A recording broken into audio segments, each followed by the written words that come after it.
हाँ तो प्यारे बच्चों, क्या हालचाल, कैसे हैं आप सभी। उम्मीद करते हैं कि आप लोग बहुत अच्छे से होंगे और बहुत ही शानदार तरीके से प्यारे बच्चों अपनी पढ़ाई कर रहे होंगे। प्यारे बच्चों, मैं आर के पांडे आपको तहे दिल से स्वागत करता हूँ आपके प्यारे सा प्लेटफॉर्म आर के पी बोर्ड पर। तो प्यारे बच्चों, मैं आज का क्लास लेकर आया हूँ हिंदी व्याकरण का। जो क्लास 10th हो या 12th में पढ़ने वाले बच्चे हों, उनके लिए 55 नंबर का फायदेमंद रहेगा। हम लोग आज सिलेबस डिस्कशन करेंगे और सिलेबस डिस्कशन के बाद मैं अभी आपको वर्ण विचार पढ़ाऊंगा, जो आपका बहुत ज्यादा सटीक होगा, बहुत ज्यादा अच्छा होगा। प्यारे बच्चों, कहते हैं कश्तियों में इंसान चला जाता है, कश्तियों में तूफान चला जाता है, बस याने रह जाते हैं, इंसान चला जाता है। कहते हैं कश्तियों में तूफान चला जाता है, बस याने रह जाते हैं, इंसान चला जाता है। कि फूलों में हसीन गुलाब है और पढ़ाई के लिए जरूरी किताब है। फूलों के लिए हसीन गुलाब है और पढ़ाई के लिए जरूरी किताब है। प्यारे बच्चों, अगर कोई तुमसे मेरे बारे में पूछे तो कह देना कि वह लाजवाब है। हमारा पहली पंक्ति यहां समाप्त हुआ। प्यारे बच्चों, दूसरी पंक्ति आपके सामने आया है, अपने जैसे यारों के यार मिलेंगे। अपनों जैसे यारों के यार मिलेंगे, जितने लोग मिलेंगे सब के सब बेकार मिलेंगे। अपने जैसे यारों के यार मिलेंगे, जितने लोग मिलेंगे सब के सब बेकार मिलेंगे। मिला के कंधा चलने वाला कोई नहीं, मर जाओ तो देने के लिए 4 लोग मिल जाएंगे, 4 मिलेंगे। प्यारे बच्चे, यहां से हमारा स्टार्ट होता है हिंदी व्याकरण। प्यारे बच्चों, आप जल्दी से इस वीडियो को लाइक करो, सब्सक्राइब करो। यदि समझ में ना आए तो जरूर आप मुझे बोलोगे। समझ गए ना। मैं अभी आपका सिलेबस बताने वाला हूं, ध्यान देना है। मैं आपके सामने सिलेबस डिस्कशन करने वाला हूं, जो क्लास 12th के लिए रहेगा, क्लास 10th के लिए रहेगा। समझ गए प्यारे बाबू। याद रखना, जो मैं बताने वाला हूं दोनों क्लासों के लिए बहुत ज्यादा महत्वपूर्ण है। ध्यान देंगे आप, ध्यान देंगे। कहा जाता है कि मैं सबसे पहले हिंदी व्याकरण यानी क्लास 10th या 12th, जो बच्चे बिहार बोर्ड की तैयारी कर रहे हैं, जो बच्चे बिहार बोर्ड की तैयारी कर रहे हैं, उनके लिए मैं आपका सिलेबस बता रहा हूं। सिलेबस मैं बता रहा हूं। सबसे पहला हमारा होगा वर्ण। सबसे पहला हमारा टॉपिक है वर्ण विचार। वर्ण विचार। आपका दूसरा जो टॉपिक है वो होता है शब्द विचार। शब्द विचार है। फिर साथ में तीसरा, अरे मेरे बाबू, जो तीसरा होगा हम उसको बोलेंगे संज्ञा। संज्ञा 4th नंबर में है आपको पढ़ने के लिए सर्वनाम। सर्वनाम। और 5 नंबर में पढ़ना है विशेषण। याद रखना बाबू, विशेषण। और फिर 6 नंबर में पढ़ना है क्रिया। क्रिया। और 7 नंबर में पढ़ना है क्रिया विशेषण। क्रिया विशेषण। क्रिया विशेषण है। और 8वां नंबर में है जी आपका मैं बता रहा हूं यहाँ पे 8वां नंबर में आपको मैं बताऊंगा लिंग। लिंग रहेगा, वचन रहेगा और पुरुष रहेगा। ये तीनों मैं बताऊंगा। इसके बाद हमारा 9 नंबर में जो हमारा टॉपिक बनता है, वो टॉपिक का नाम रहेगा बाबू, वो टॉपिक का नाम रहेगा संधि। 10वां नंबर जो टॉपिक रहेगा उसको बोलते हैं समास। और 11 नंबर जो टॉपिक है उसको कहते हैं उपसर्ग। और 12 नंबर वाले को कहते हैं प्रत्यय। प्रत्यय कहते हैं बाबू। 13 नंबर में आपको पढ़ना है विलोम शब्द। याद रखना, विलोम शब्द। और 14 नंबर में पढ़ना है पर्यायवाची शब्द। पर्यायवाची शब्द। और 15 नंबर में जो आपके सामने चैप्टर है प्यारे बाबू, उसको कहते हैं अनेक शब्दों के एक शब्द। अनेक शब्दों के एक शब्द। अनेक शब्दों के एक शब्द। और 16 नंबर में जिसको स्टडी करना है आपको, अनेक शब्दों के एक शब्द के बाद जो आप पढ़ोगे हम उसको कह सकते हैं बाबू लोकितियां। लोकितियां याद रखना, लोगोकितियां। लोकितियां आपका इसका मतलब होता है कहावत। फिर आपका 17 नंबर में पढ़ना है मुहावरा। याद रखना बाबू मुहावरा है, और साथ में 18 नंबर। 18 नंबर में है क्या, रस छंद एवं अलंकार। एवं अलंकार। मेरे प्यारे बाबू इस बात को आप सदा ध्यान में रखिए, जो रस छंद एवं अलंकार है 2011 से लेके 2025-24 तक परीक्षा हॉल में प्रश्न नहीं पूछा था। बाकी याद रहे रस छंद एवं अलंकार से 2025 में प्रश्न पूछा है, चाहे वो क्लास 10th के पढ़ने वाले विद्यार्थी हो या फिर आपका 12th क्लास का हो। ये दोनों में प्रश्न दो प्रश्न करके पूछा है, तो हम इसका भी अध्ययन करने वाले हैं। इतना जितना भी है, और साथ में आपका 19 नंबर रहेगा शुद्ध एवं अशुद्ध वाक्य शब्द। शुद्ध एवं अशुद्ध, अशुद्ध वाक्य एवं शब्द। वाक्य एवं क्या रहेगा, शब्द। शब्द दे दे चाहे वाक्य दे दे, आपको इतना जितना भी मैंने लिखा है ये ऑब्जेक्टिव रहेगा। ऑब्जेक्टिव रहेगा। और यहां से मैं 12th क्लास के पढ़ने वाले विद्यार्थी के लिए सब्जेक्टिव बताने वाला हूं। तो यहाँ पे सब्जेक्टिव में होगा निबंध। पहला निबंध प्रकरण, दूसरा रहेगा पत्र लेखन। पत्र लेखन रहेगा, और तीसरा में बाबू आपका रहेगा संक्षेपण। संक्षेपण। ये क्लास 12th में निबंध 8 नंबर के आएगा, पत्र लेखन 5 नंबर के, और संक्षेपण भी आपका 5 नंबर के आएगा। यानी कुल मिला के सब्जेक्टिव, बाकी सारा से आपका परीक्षा हॉल में ऑब्जेक्टिव पूछा जाएगा। फिर इसके साथ में यानी 10th में जो प्यारे बच्चे पढ़ रहे हैं उनके लिए सब्जेक्टिव प्रश्न पहला में आएगा अपठित गद्यांश। अपठित गद्यांश बाबू मेरे, अपठित गद्यांश। दूसरा नंबर में है निबंध प्रकरण, यानी निबंध है आपका। तीसरा नंबर में है पत्र लेखन। पत्र लेखन बाबू, और कहा जाता है 4th नंबर में है संवाद। संवाद याद रखना, अपठित गद्यांश परीक्षा हॉल में 20 नंबर का रहेगा, निबंध 10वां में 10 नंबर का, पत्र लेखन 5 नंबर का, और संवाद भी आपका 5 नंबर का रहेगा। इस प्रकार से हमारा संपूर्ण व्याकरण का मैंने आपको सिलेबस बता दिया कि हमारा इतना इतना टॉपिक पढ़ना है। समझ गए प्यारे बच्चों? चलिए जल्दी से लाइक। हाँ, तो जैसा देखा मैंने अभी हिंदी व्याकरण का पूरा सिलेबस बताया, पार्ट्स ऑफ बताया बाबू, पूरा सिलेबस बताया। अब मैं बताने वाला हूँ वर्ण विचार। यह हमारा हिंदी व्याकरण का पहला टॉपिक ही होता है क्या बाबू, वर्ण विचार।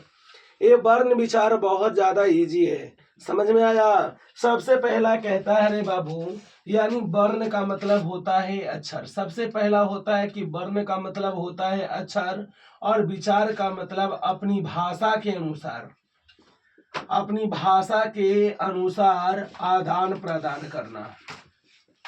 अपनी भाषा के अनुसार आदान प्रदान करना, आदान प्रदान करना होता है। याद रखना, अपनी भाषा के अनुसार आदान प्रदान करना होता है बाबू। दुनिया का सबसे छोटी इकाई होता है वर्ण, यानी मैं कह सकता हूं कि याद रहे बाबू, भाषा की यानी सबसे छोटी, यानी भाषा के सबसे छोटी इकाई, सबसे छोटी इकाई, सबसे छोटी इकाई होता है, सबसे छोटी इकाई होता है वर्ण। याद रखना बाबू, वर्ण भाषा की सबसे छोटी इकाई होता है। कहते हैं कि वर्ण को खंड, वर्ण को खंड या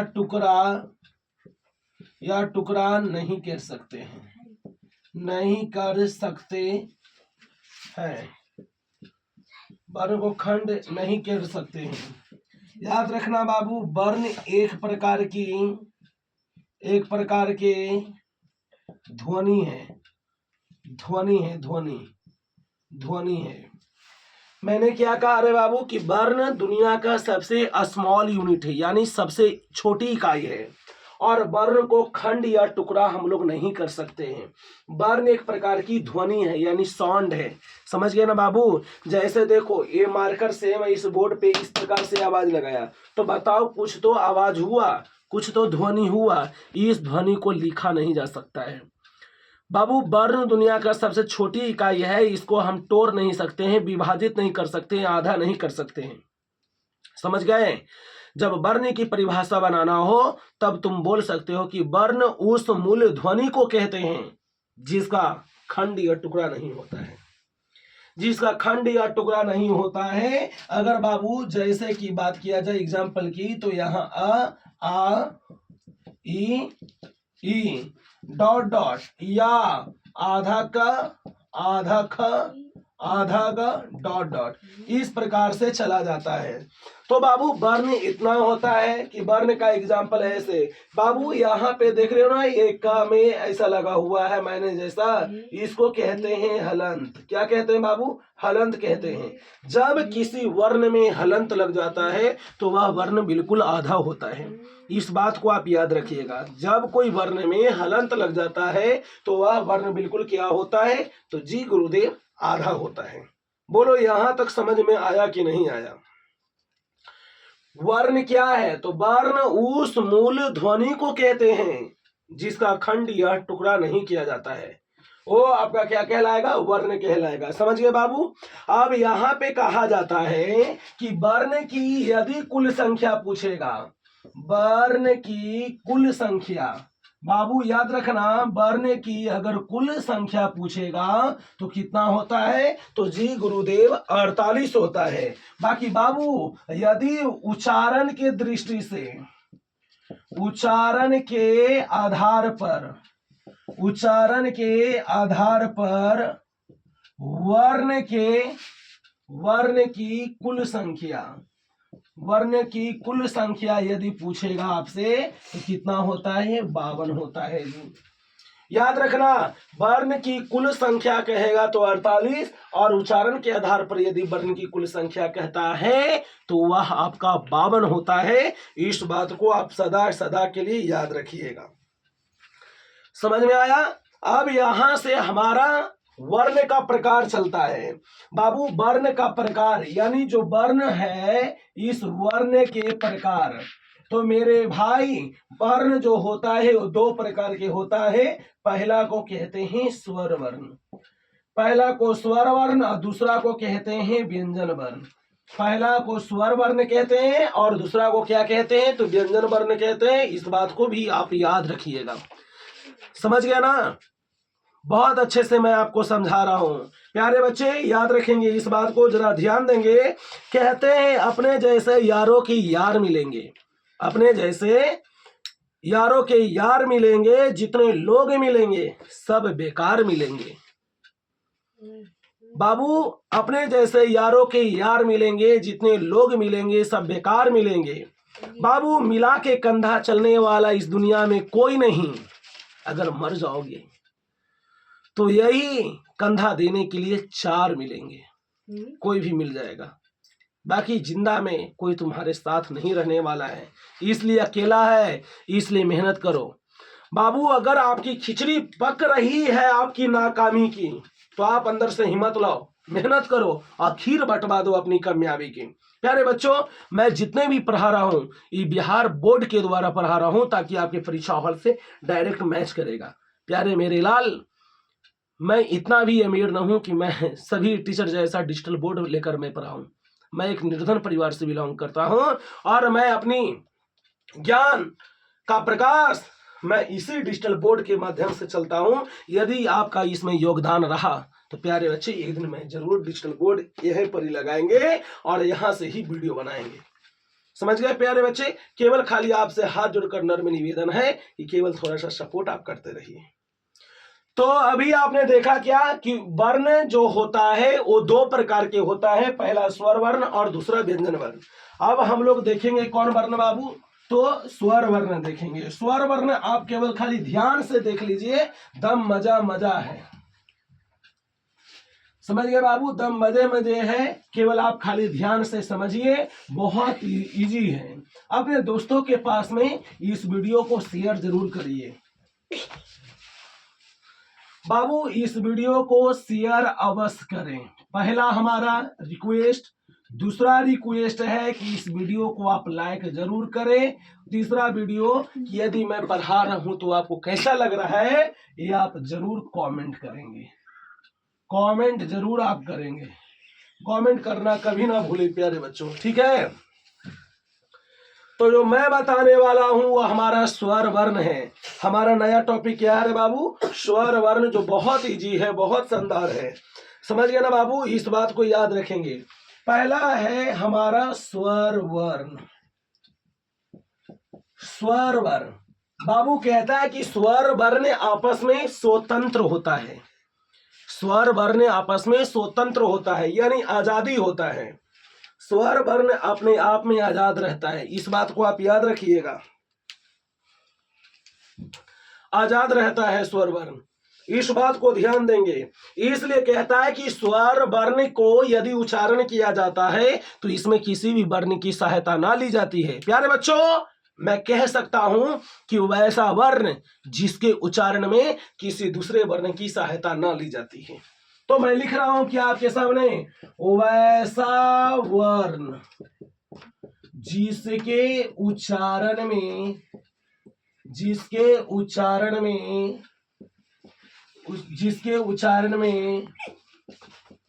किसी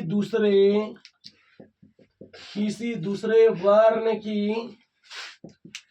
वर्ण की सहायता न ली जाए तो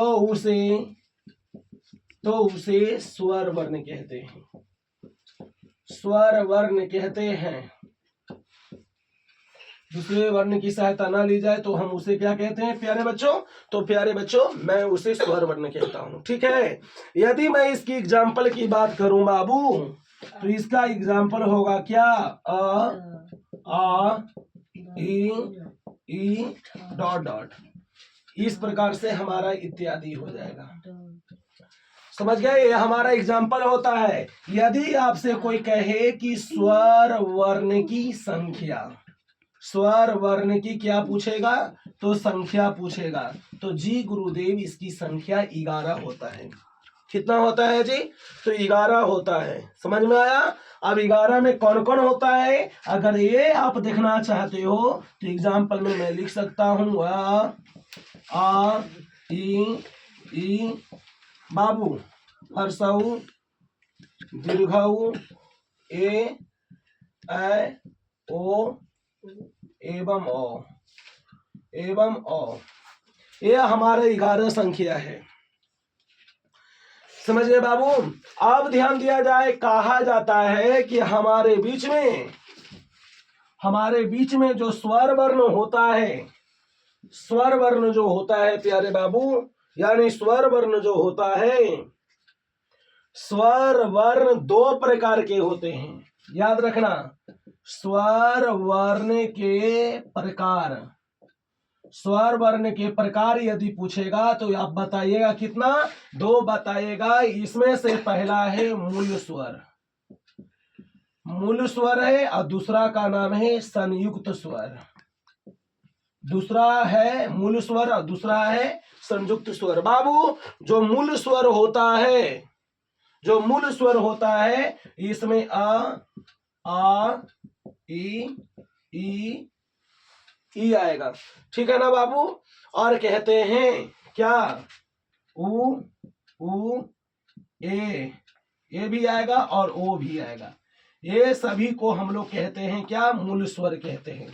और जो संयुक्त स्वर होता है, इसमें वर्णों की संख्या 2 होता है।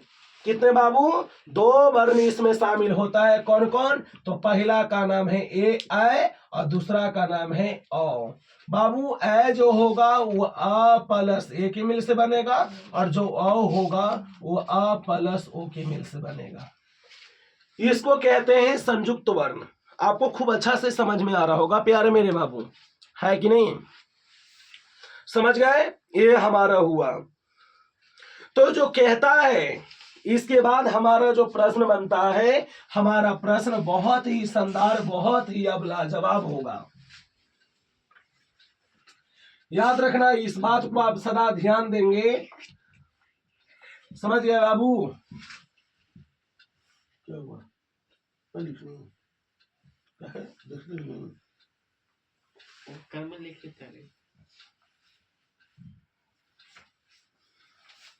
हाँ तो बाबू अब मैं बता रहा हूं क्या, मूल स्वर। देखो मूल स्वर कितने प्रकार के हुआ, इसकी संख्या कितना है, तो 1 2 3 4 5 6 7 8, यानी मूल स्वर जो हुआ वो 8 प्रकार के हुआ।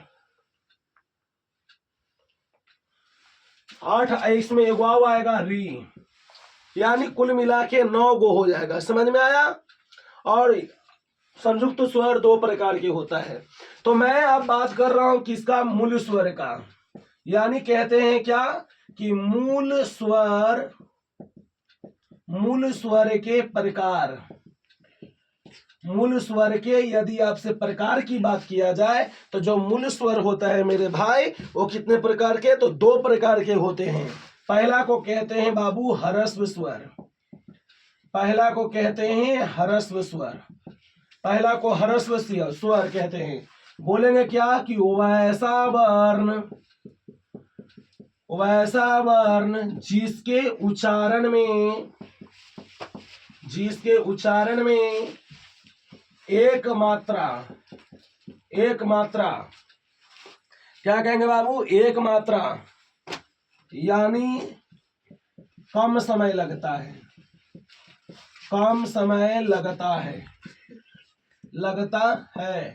तो उसे ह्रस्व स्वर कहते हैं।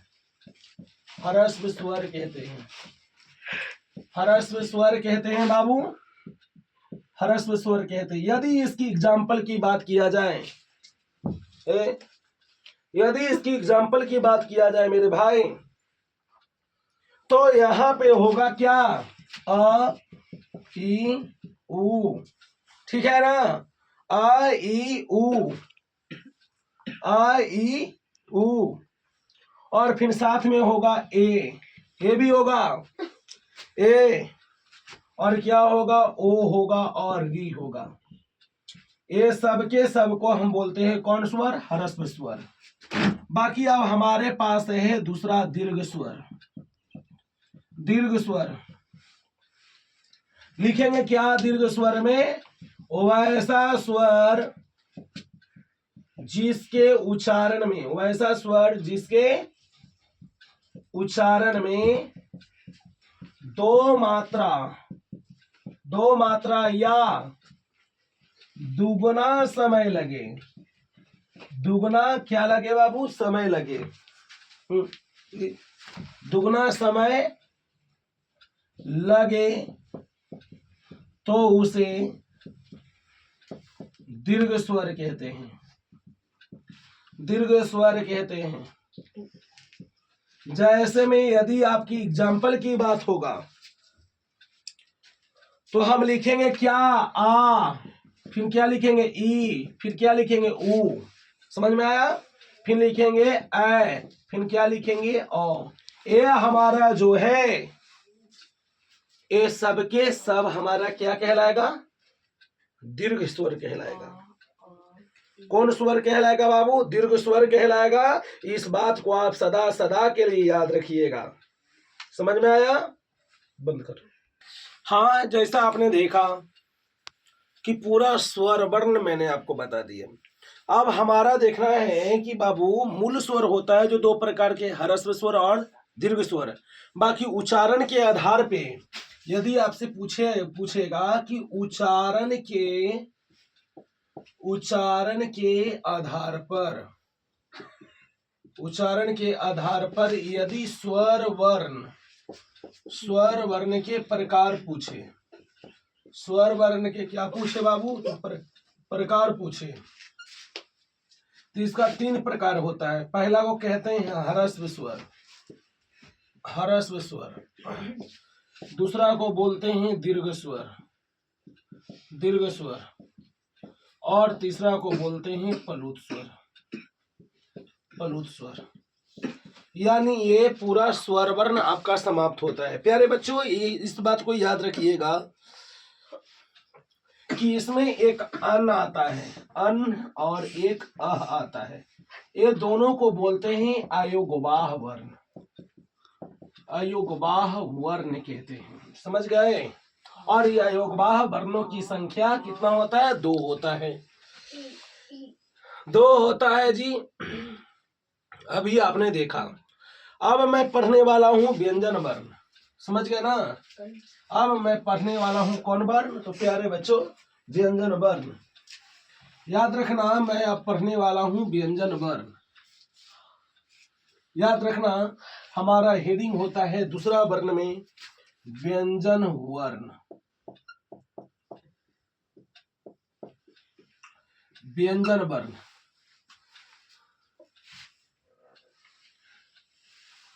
बाबू याद रखना, इस बात को ध्यान देना है। व्यंजन वर्ण कहता है कि वैसा वर्ण जिसके उच्चारण में स्वर वर्ण की सहायता ली जाती है। बिना स्वर वर्ण के बिना वर्णों की पहचान नहीं हो पाएगा। यदि स्वर वर्ण किसी को सहायता करता है तो वो व्यंजन वर्ण बन जाता है। समझ गए? तो मैं लिखूंगा क्या बाबू, ध्यान देना है। मैं लिखूंगा क्या? वैसा वर्ण जिसके उच्चारण में स्वर वर्ण की सहायता ली जाती है तो उसे व्यंजन वर्ण कहते हैं। व्यंजन वर्ण कहते हैं। व्यंजन वर्ण जैसे एक क है तो क के टोरो जी, तो आधा क प्लस अ। ख है तो ख के टोरो, आधा ख प्लस अ। यानी यहाँ पे आ स्वर वर्ण है, इसके साथ मिल रहा है, अब मिलके बन रहा है। समझ गए ना बाबू? तो कहता है यहां से कि बाबू हमारा व्यंजन वर्ण का प्रकार पूछेगा। व्यंजन वर्ण के क्या पूछेगा? प्रकार पूछेगा। दम समझ गए? व्यंजन वर्ण के प्रकार। तो व्यंजन वर्ण के प्रकार जो होता है रे बाबू, वो 3 प्रकार के होता है। कितने प्रकार के? 3 प्रकार के होता है। पहला का नाम है स्पर्श व्यंजन। स्पर्श व्यंजन। दूसरा का नाम है अंतःयष्ट व्यंजन। अंतःयष्ट व्यंजन। और तीसरा का नाम है ऊष्म व्यंजन। ऊष्म व्यंजन। समझ गए ना बाबू? स्पर्श व्यंजन, अंतःयष्ट व्यंजन और ऊष्म व्यंजन है। तो बाबू ध्यान देना है। स्पर्श व्यंजन कहता है कि क से लेकर, स्पर्श व्यंजन मैं समझा रहा हूं कि क से लेकर म तक के वर्णों को स्पर्श व्यंजन कहा जाता है, क्योंकि इनका उच्चारण कंठ, तालु, मूर्धा, दंत और ओष्ठ के कारण होता है। बाबू इसको स्पर्श व्यंजन को वर्गीय व्यंजन भी कहते हैं। वर्गीय व्यंजन भी कहते हैं क्योंकि इसमें 5 वर्ग होता है। 5 वर्ग होता है। पहला का नाम है क वर्ग, दूसरा का नाम है च वर्ग, तीसरा का नाम है ट वर्ग, और चौथा का नाम है त वर्ग, और पांचवा का नाम है प वर्ग। कहता क्या है स्पर्श व्यंजन? तो क से लेकर म तक के वर्णों को स्पर्श व्यंजन कहते हैं। क्यों कहते हैं भाई? क्योंकि इनका उच्चारण कंठ, तालु, मूर्धा, दंत और ओष्ठ के कारण होता है। ये मैंने आपको लिख दिया। स्पर्श व्यंजन को वर्गीय व्यंजन भी कहते हैं और वर्गीय व्यंजन में 5 वर्ग होता है। कौन कौन?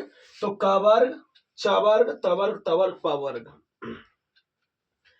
अब कहता क्या है रे मेरे बाबू?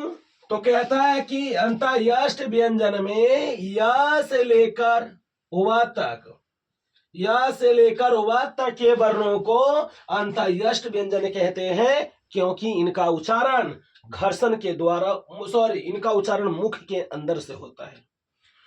ऊष्म व्यंजन में तलबे हा सा से लेकर हा तक के वर्णों को ऊष्म व्यंजन कहते हैं, क्योंकि इनका उच्चारण मुख के अति स्पर्श के अंतःकरण के स्पर्श से होता है, यानी मुख के अंदर में घर्षण होता है, तब ऊष्म व्यंजन का उच्चारण होता है। ऊष्म व्यंजन की संख्या 4, अंतयष्ट व्यंजन की संख्या 4 और उस स्पर्श व्यंजन की संख्या कितना? 5। समझ में आया कि नहीं आया बाबू? इस प्रकार से हमारा है स्पर्श व्यंजन। क्या बताओ मैं इसका, ये स्पर्श व्यंजन किसे कहते हैं, अंतयष्ट व्यंजन कहते हैं, ऊष्म व्यंजन किसे कहते हैं? क्या ये मुझे लिखना पड़ेगा? यदि कि आप समझ गए हो कमेंट में जरूर बताना मेरे भाई। आपके एक कमेंट से मेरे अंदर हजारों प्रकार के एनर्जी आएगा। ये बताना कि मैं किस पर वीडियो बनाऊं, जिस पर मैं वीडियो बनाऊं, जो आप चाहते हो वो आप एक बार कमेंट जरूर करना, मैं उस पर वीडियो जरूर बनाऊंगा। समझ में आ रहा है बाबू? अब हम आते हैं इसकी संख्या में। इसकी संख्या में आते हैं जो बिहार बोर्ड के द्वारा दम VVI है। समझ गया ना बाबू? याद रखना।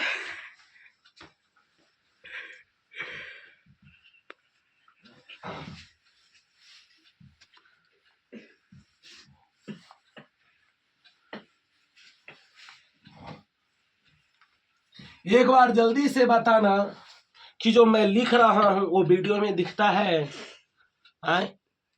वीडियो में दिखता है? नहीं दिखता है? चलिए वाह प्यारे बच्चों, आप जरूर कमेंट करिएगा। मैंने बोला कि स्पर्श व्यंजन, सॉरी, व्यंजन वर्ण, व्यंजन वर्ण की कुल संख्या, व्यंजन वर्ण की कुल संख्या 33 होता है। 33 होता है बाबू। यहां पे आप समझेंगे एक द्विगुण वर्ण होता है, द्विगुण वर्ण होता है। जो द्विगुण वर्ण होता है रे मेरे भैया, उसको कहते हैं ड, और एगो ऐसे ड होता है, ठीक है। फिर इसमें एक होता है क्या? अयोगवाह वर्ण, अयोगवाह वर्ण। अयोगवाह वर्ण में क्या क्या होगा? अन्न, और क्या होगा? अ। और साथ में अयोगवाह वर्ण के बाद संयुक्त स्वर होगा, संयुक्त स्वर। संयुक्त स्वर जो होगा वो क्या क्या होगा? तो स्र, छ, त्र और ज्ञ, ये संयुक्त स्वर होगा। समझ में आ रहा है बाबू? जो स्र होगा वो तलबे स प्लस र के मिल से बनेगा। छ जो होगा वो क प्लस स के मिल से बनेगा। त्र जो होगा वो आधा त प्लस र के मिल से बनेगा। और ज्ञ जो होगा वो आधा ज प्लस इया के मिल से बनेगा, इया के मिल से बनेगा। समझ गए? एकदम VVI है बाबू। अब ध्यान देना है, मैं इसके आंकड़ा लगा रहा हूं, संख्या गिन रहा हूं। बताओ मैंने स्वर वर्ण की कुल संख्या कितना बताया था? तो जी गुरुदेव आपने 11 बताया था कि नहीं? 11 होता है। फिर इसके बाद व्यंजन वर्ण, व्यंजन वर्ण की कुल संख्या कितना होता है? तो 33 होता है। और द्विगुण, द्विगुण जो वर्ण होता है इसकी संख्या कितना होता है? 2 बाबू। अयोगवाह, अयोगवाह वर्ण की संख्या होता है 2। साथ में संयुक्ताक्षर, संयुक्ताक्षर वर्ण की संख्या होता है 4। जोड़ो, 3 1 और 3 4, 4 2 6, 6 2 8, 8 4 12 की 2 हाथ में रहा कितना? बाबू हाथ में रहा 1, 4, 1 और 3, 4, 4 1 हाथवा वाला 5, यानी कुल मिला के इसका संख्या कितना हो गया? 52 हो गया। आयोग बाग या हटाओगे तो इसकी संख्या कितना हो जाएगा? 48 हो जाएगा। समझ गए? यह मैंने पूरा इसके बारे में बताया।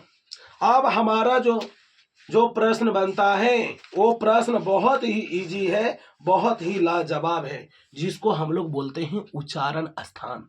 बिहार बोर्ड में परीक्षा में प्रश्न पूछे जाते हैं। बच्चे उच्चारण स्थान में काफी मिस्टेक करता है, काफी मिस्टेक, समझ गए? और वही मिस्टेक को मैं हटाने वाला हूं प्यारे बच्चों। जो उच्चारण स्थान कहते हैं किसे उच्चारण स्थान किसे कहते हैं? तो प्यारे बच्चे, मुंह के जिस भाग से वर्णों या ध्वनियों का उच्चारण किया जाता है। मुंह के जिस भाग से वर्णों या ध्वनियों का उच्चारण किया जाता है, हम उसे उच्चारण स्थान कहते हैं। हम उसे क्या कहते हैं? तो उच्चारण स्थान कहते हैं। इस बात को आप सदा सदा के लिए ध्यान रखिए। बाबू ध्यान देना है, बहुत इजी रहेगा, बहुत लाजवाब रहेगा।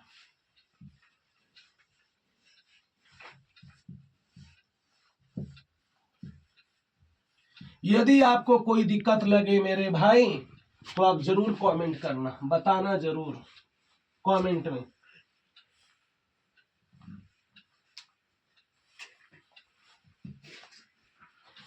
मेरे भाई तुम जरा ध्यान देना है, मैं बता रहा हूं अब क्या उच्चारण स्थान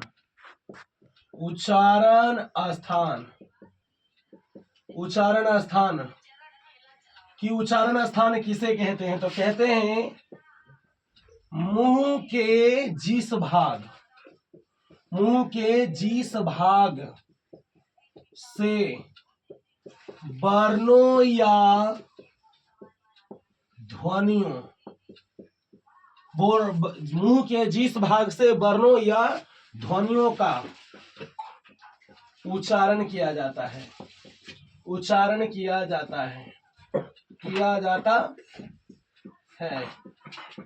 तो उसे उच्चारण स्थान कहते हैं। तो उसे क्या कहते हैं बच्चे? उच्चारण स्थान कहते हैं। उच्चारण स्थान कहते हैं। याद रखेंगे बाबू। अब हमारे पास होगा क्या? वर्ण। क्या होगा रे बाबू? वर्ण होगा। पहला मैं यहां पे वर्ण लिखता हूं और साथ में लिखूंगा क्या? मैं लिखूंगा यहां पे उच्चारण स्थान।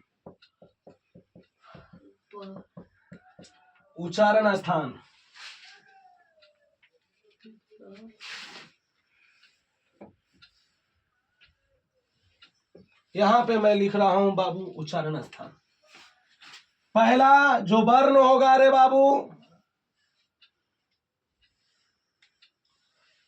जो मैं पहला वर्ण लिखने वाला हूं, उस वर्ण को कहते हैं सबसे पहले का वर्ग। का वर्ग के साथ में आ भी आता है और आ भी आता है और ह भी आता है। क्या आता है? का वर्ग के साथ आ ह, इसका उच्चारण होता है कंठ से। कंठ का मतलब के। दूसरा है बाबू च वर्ग। च वर्ग के साथ ई, या और तरबेसा का उच्चारण होता है, और इसका उच्चारण होता है कहां से? तो तालु से। तो इसको कहते हैं टी। समझ गए बाबू? और साथ में कहते हैं एक है टवर्ग। टवर्ग के साथ र मूर्धनी सा और री आता है बाबू, और इसका उच्चारण होता है मूर्धा से। इसको मूर्धा को कहते हैं एम। फिर है आपको तवर्ग। तवर्ग के साथ ल। क्या आता है? ल। और क्या आता है? तो दंती सा आता है, और इसका उच्चारण स्थान होता है दंत, यानी डी। और है बाबू पवर्ग। पवर्ग के साथ में हर्षाऊ हो या दीर्घायु हो, इसका उच्चारण होता है, तो इसको कहते हैं ओष्ठ। ओष्ठ यानी ओ। तो बाबू इसका ट्रिक क्या हो गया? इसका ट्रिक हो गया KTM DO, KTM 2। इसका ट्रिक मैंने बताया क्या? KTM 2। बाबू कंठ से किसका किसका उच्चारण होता है? तो कवर्ग आ और ह का, चवर्ग से ई या त्रवेश का, टवर्ग से र सा री का, तवर्ग से ल सा का, और पवर्ग से ऊ या ऊ का। ट्रिक है KTM 2। इसके आधार पे आपको पहचानना पड़ेगा। समझ गए बाबू? इतना है जो मैंने आपको व्यंजन संधि में बताया, सॉरी व्यंजन वर्ण में बताया। समझ में आया कि नहीं आया? रुको। हाँ, तो अभी मैंने व्यंजन वर्णों को पूरा विस्तार से समझाया। बाबू एक्स्ट्रा में आपको व्यंजन वर्ण मैं बता रहा हूं जो परीक्षा के लिए काफी इंपॉर्टेंट है। जैसे आपने सुना होगा श्वास वायु के आधार पर, श्वास वायु के आधार पर या श्वास वायु के मात्रा के आधार पर व्यंजन वर्ण के प्रकार पढ़ने को मिलेगा। तो उसमें दो होगा, अल्प प्राण और महापुराण। मैं लिख रहा हूं बाबू वायु के किसके आधार पे? तो वायु के आधार पे, यानी बाबू श्वास, श्वास या वायु के मात्रा के आधार पर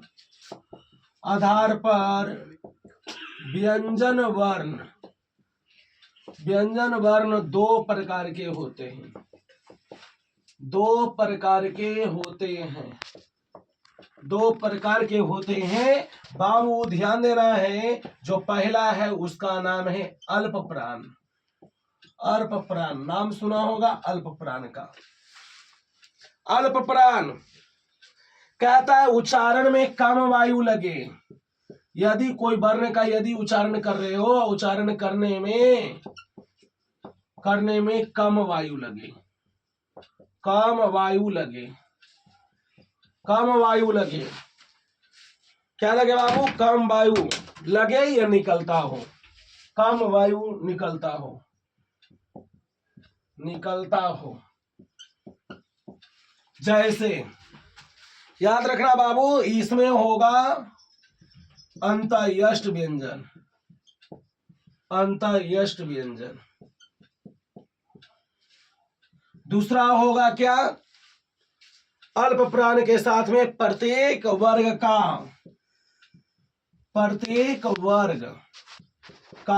पहला, तीसरा और पांचवा वर्ण।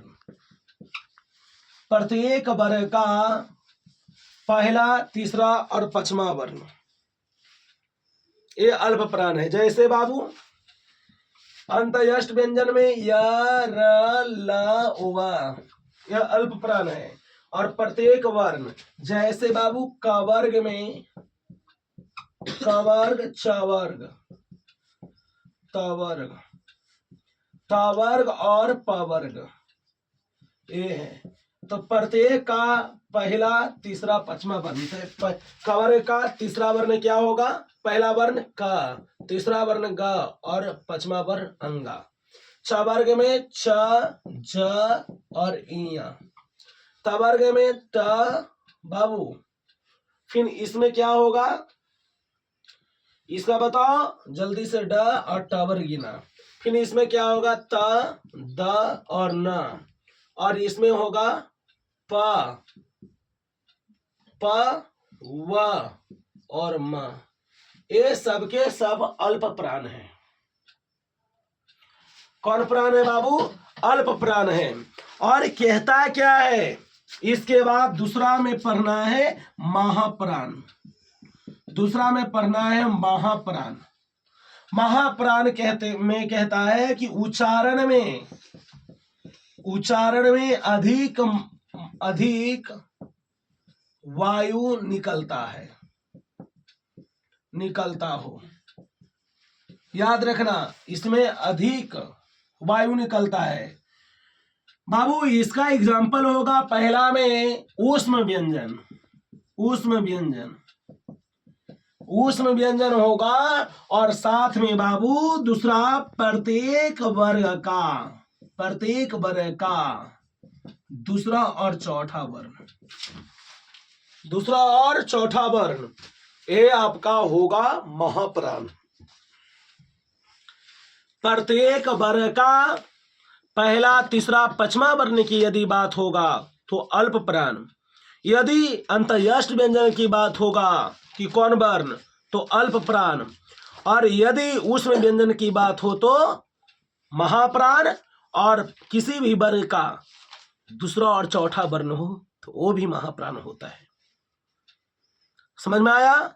मुझे उम्मीद है कि आपको बहुत अच्छे से समझ में आ रहा होगा प्यारे बाबू, समझ गए? अब इसके आधार पे कहते हैं बाबू, ध्यान देना है, यहां अल्प प्राण महाप्राण मैंने देख लिया। अल्प प्राण महाप्राण आपने देखा, ये बहुत इजी है, बहुत ही शानदार है, इसमें कोई दिक्कत की बात नहीं है। प्यारे बच्चों, अब हमारा है स्वर तंत्रिकाओं में, याद रखना बाबू, स्वर तंत्रिकाओं, तंत्रिकाओं में कंपन के आधार पर, स्वर तंत्रिकाओं में कंपन के आधार पर, स्वर तंत्रिकाओं में या स्वर तंत्रियों में कंपन के मात्रा के आधार पर व्यंजन वर्ण कितने प्रकार के? 2 प्रकार के होता है। पहला को कहते हैं घोष वर्ण, पहला को कहते हैं कौन वर्ण? घोष वर्ण। पहला को हम बोलते हैं प्यारे बच्चों घोष वर्ण, यानी स्वर तंत्रियों में कंपन होगा, स्वर तंत्रियों में कंपन होगा, कंपन होगा। जब इसका उच्चारण करोगे तो स्वर तंत्रियों में क्या होगा? कंपन होगा। इसमें कहता है पूरा के पूरा स्वर वर्ण घोष वर्ण है, पूरा के पूरा स्वर वर्ण क्या है? घोष वर्ण है। और अंतयष्ट व्यंजन, अंतयष्ट व्यंजन और ह बाबू, साथ में इसका तीसरा जो नंबर है बाबू, ये प्रत्येक वर्ग का, बाबू ध्यान देना है, प्रत्येक वर्ग का तीसरा चौथा पांचवा वर्ण हो, ये सबके सब घोष वर्ण कहलाता है। स्वर वर्ण 11 अ से लेकर औ तक के वर्ण आपका घोष वर्ण है। अंतयष्ट व्यंजन में य, र, ल, उव और साथ में ह, ये आपका घोष वर्ण है। प्रत्येक वर्ग का तीसरा चौथा पांचवा वर्ण, यानी कहने का मतलब जब कोई वर्ण हो, जैसे क हो तो क का तीसरा ग, फिर घ, अंगा, ये आपका घोष वर्ण है। दूसरा हमारा है बाबू अघोष वर्ण, अघोष वर्ण। अघोष वर्ण कहते हैं स्वर तंत्रियाओं में कंपन नहीं होगा। क्या कहेंगे? स्वर तंत्रियाओं में कंपन नहीं होगा। कंपन होगा जी तो नहीं होगा। जैसे में पहला आपका पॉइंट जो बनता है वो कहता क्या है? स और स, यानी तीनों स आपका घोष वर्ण है। समझ गए? और प्रत्येक वर्ग का दूसरा में, प्रत्येक वर्ग का पहला और दूसरा वर्ण, ये आपका अघोष वर्ण होगा। तो प्यारे बच्चों, जितने भी मैंने आज बताया ये हमारा पूरा वर्ण विचार, जितना भी आपने वर्ण विचार पढ़ा, ये बिल्कुल मैंने शुरू से लेके द इंद कर दिया। बिहार बोर्ड यहां से परीक्षा हॉल में प्रश्न को ज्यादा घुमा ही नहीं सकता है।